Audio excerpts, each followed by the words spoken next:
Nggak bisa, makanya ada itu udah jelas ibu maling. Saya ngomong jujur, ibu maling, nggak boleh. Catat namanya. Pak Ahok. Dia orang tahu yang baik, gue bilang, kita lihat begitu. Kalau yang baik apa, kotoran? Silakan. Ya kan dibohongin pakai surat Al-Maidah 51 macam-macam gitu. Itu hak bapak ibu, ya. Jadi kalau bapak ibu perasaan nggak bisa pilih nih, karena saya takut masuk neraka, dibodohin gitu ya, nggak apa-apa. Abang punya pesan apa nih buat seluruh bangsa Indonesia yang perlu perubahan, perlu imam baru, perlu suasana baru, dan perlu sistem yang terbarukan ya? Gimana Bang? Iya, buat teman-teman semua ya.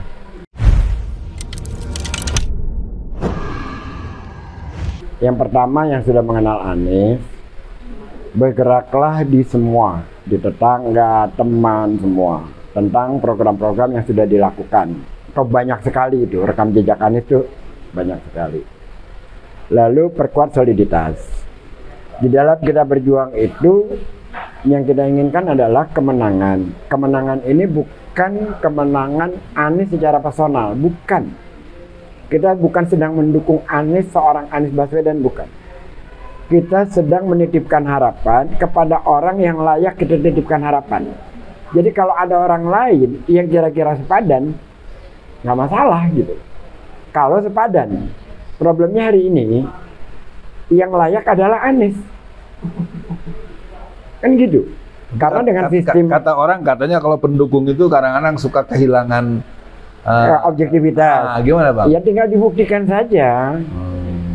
Sebelum dia jadi siapa-siapa, masih rektor 7 penghargaan dunia dia dapat. Setelah dia jadi menteri, 42 kebijakan dia lakukan.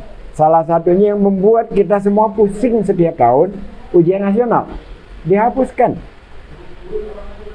Perpeloncoan dihapuskan. Kan perpeloncoan itu kan program yang paling norak itu. Masuk SMA, masuk kuliah, dihapuskan oleh dia. Belum lagi kebijakan-kebijakan lainnya. Kurikulum 2013 atau apa itu dia batalkan. Iya. Yang bikin kita sebagai orang tua, anak saya waktu itu memang masih SMA tuh. Ini bersyukur sekali dengan keberanian Anies mengambil keputusan yang semacam itu. Lalu kalau dari sisi integritas, 23 triliun tunjangan profesi guru. Itu kan Anies yang menelisik itu bahwa ini nggak benar nih, ada kelebihan anggaran.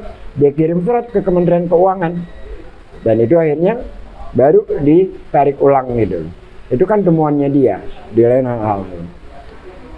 Jadi ketika setelah dia di menteri, lalu saya kan kebetulan pengelola sekolah. Kepala sekolah, guru-guru datang ke saya, Pak ada apa? Mereka bersedih sekali. Tapi alhamdulillah kemudian dia terpilih jadi gubernur. Apa yang terjadi setelah dia jadi gubernur? Tidak pernah terjadi di Jakarta seumur saya hidup. Ini bisa dicari data pembandingnya. Korban kebakaran menangis gembira di akhirnya. Nggak pernah.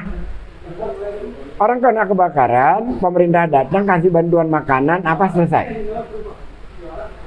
Ketika Anda jadi gubernur, di Kampung Kuitang dibangun ulang lebih bagus dari semula. Kampung Gembrong lebih bagus. Sampai mereka begitu Anda datang menangis. Karena perhatiannya kepada orang kecil itu demikian rupa. Dananya dari mana? Dari basis, dari mana-mana gitu. Yang tidak melanggar dari prosedur. Itu keberpihakan kepada rakyat kecil. Kampung akuarium itu, orang itu bukan hanya digusur, harkat martabatnya dihinakan.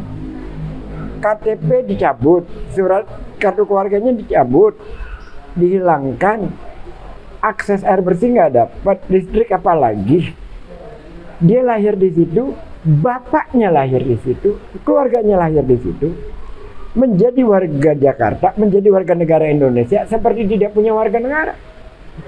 Pemirsa, kita nih ngobrol dengan Bang Ges Khalifah.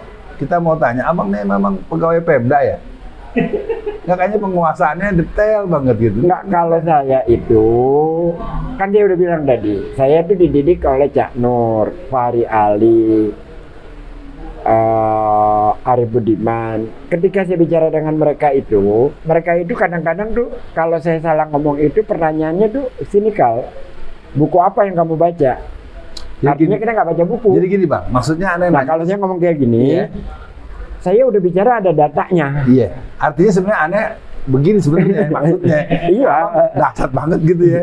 Dan artinya buat kita inginkan orang kalau mendukung itu, dia punya argumen, dia punya basis pemihakan. Nah, ini mungkin juga pelajaran buat kaum muda karena Bang Ges ini senior saya dan tentu berurusan dengan begini-beginian, abang bolehlah cerita pahit-pahit nih bang. Apa pahit yang abang alami selama 1 tahun 2 tahun ini sebagai orang yang membersamai Anies kan mungkin wah macam-macam lah ya. Yang abang rasakan banget, rasain langsung, baik lewat WhatsApp, baik ketemu, walaupun mungkin ada yang mengarah kepada fisik gitu. Apa yang abang alami? Saya kalau yang pahit enggak ya. Enggak Kalau ya? bangga iya. Bangga Anies menang 5 tahun dia mampu melaksanakan program Jakarta berubah bersih. Tapi dalam situasi itu ada bang yang demo mulu bang. Apa ya? Kita itu terlahir untuk jadi petarung. Iya. Jadi kalau yang kayak gitu kita anggap biasa aja. Ah, Kan buliannya luar biasa. iya betul. Tetapi kan tanpa data, tanpa apa ya, kita anggap malah saya katakan terima kasih lah. Toh dengan begitu popularitas Anies jadi tambah kemana-mana. Karena Jadi kalau yang sifatnya langsung misalnya abang tuh diancam atau abang dikasih macam-macam lo ya, atau teror gitu nggak ada ya bang ya? ada banyak. Oh ada. Ya tapi saya nggak perlu ungkapan yang kayak gitu. Iya, Ya gua lahir iya. di Ponjol, mah apa sih? Iya. Kullu nafsin zaikatul maut ya. Apa sih mau dia Iya, lakukan iya, ke kita iya, gitu? iya. Kalaupun kita nggak ada apa-apain orang juga, kalau takdirnya kita Iya. ini di jalan ya.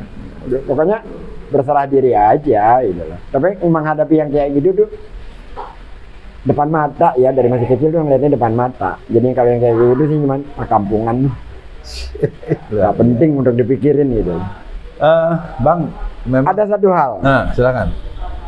Saya itu ikut di Medical Emergency Rescue Committee bersama Dr. Yosya Rizal. Ya, Bangun rumah sakit Indonesia di Gaza. iya.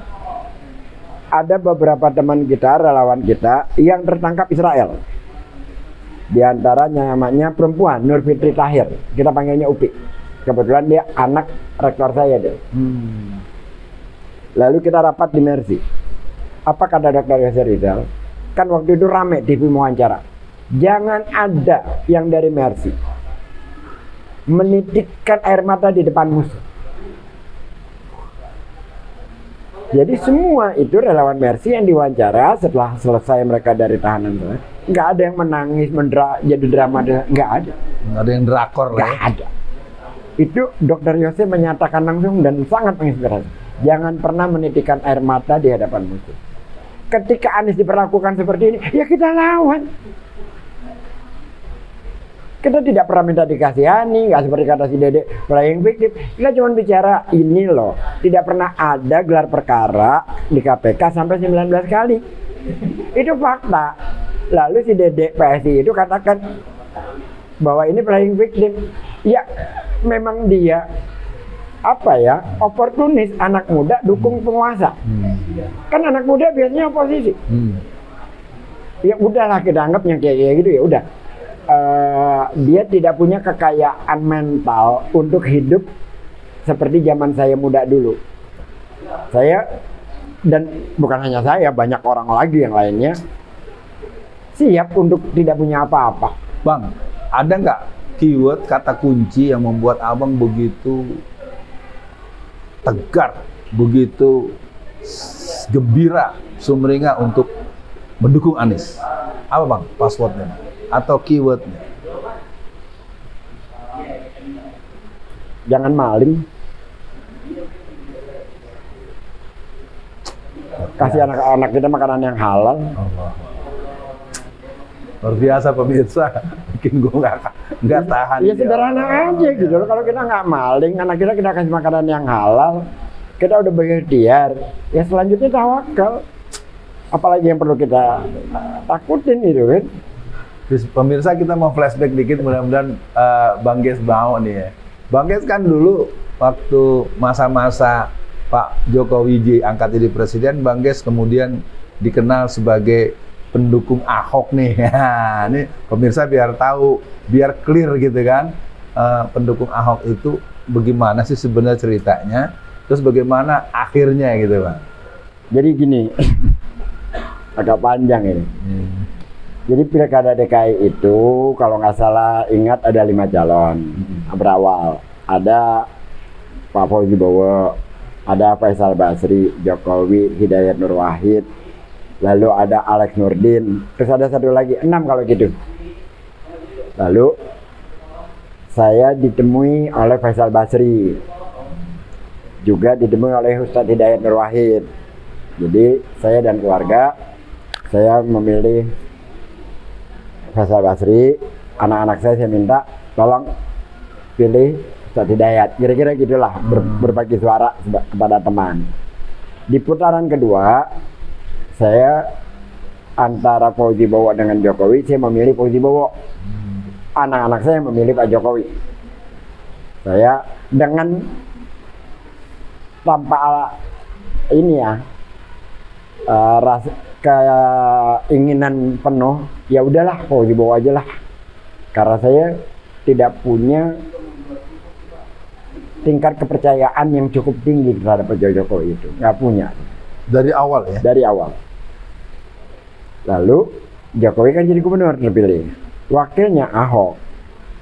Gak lama kemudian kecurigaan saya benar, ini orang nggak ini, ternyata benar kan dia naik presiden gitu kan.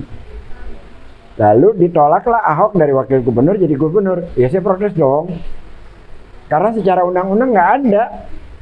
Kan gini, Undang Dasar 45 kita itu kan seperti perjanjian antara kaum Muslim, kaum Kristiani, Hindu, Buddha, berbangsa, bernegara dengan landasan Dasar 45. Kan nggak ada kalimat dalam undang-undang tidak diperbolehkan di luar Muslim menjadi gubernur, menjadi camat, menjadi bupati atau presiden, nggak ada.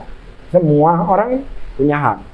Jadi ketika Ahok dilawan dan ditentang, saya membela bahwa itu adalah haknya Ahok. Itu dari sisi konstitusi. Yang kedua, saya menyukai dia. Saya lihat integritasnya kuat.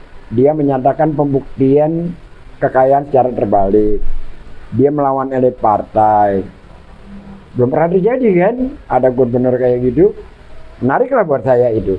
Ya mungkin karena saya suka dengan orang-orang yang melawan ya. Jadi saya suka. Perlahan-perlahan saya melihat berbagai kejanggalan. Malam Lebaran kaki 5 digusur. Lalu dia ngomong lah, lebih baik bunuh 2.000 orang buat menyelamatkan 10 juta orang. Macam-macam lah. Saya dari awal masih dukung. Ujungnya ketika seorang perempuan melaporkan KJP-nya tidak bisa dicairkan. KJP itu apa Bang? Kartu Jakarta Pintar. Lalu jawabannya Ahok, ini warga loh, bukan pejabat. Ibu maling. Gak bisa, makanya ada. Itu udah jelas ibu maling. Saya ngomong jujur, ibu maling. Gak boleh, catat namanya. Itu kamera semua ada di sana. Ratusan juta mata rakyat Indonesia melihat. Kalau dengan warganya dia perlakukan seperti itu, gimana ya? Oh ini orang nggak bisa. Ini pasti penyakit. Ini pasti punya bermasalah ini orang. Udah sejak hari itu saya mengatakan mulai hari ini gua lawan Ahok, kira-kira gitu. Jadi dari mulai saya mendukung, membela haknya dia, dan berakhir dengan perilakunya dia sendiri. Jadi saya agak terkesima di awal dengan keberaniannya. Lama-lama saya tidak lagi yakin bahwa itu adalah memang dia seseorang yang punya keinginan baik apa segala macam tanpa ada masalah. Saya meyakini dia punya masalah kepribadian. Dan saya katakan itu juga kepada teman-teman pada saat itu yang sama-sama dukung Ahok. Tolong jangan memberikan dukungan melampaui daripada apa yang seharusnya. Kira-kira gini, yang membuat saya tersinggung pada saat itu saya masih dalam barisannya Ahok itu. Lebih baik kafir tapi tidak koruptor daripada muslim tapi koruptor. Itu saya tersinggung.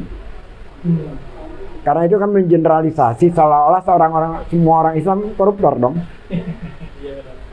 Kan ngeselin kayak gitu. Dan mereka sebenarnya nggak peduli, terus aja. Orangnya siapa? Guntur Romli si norak itu.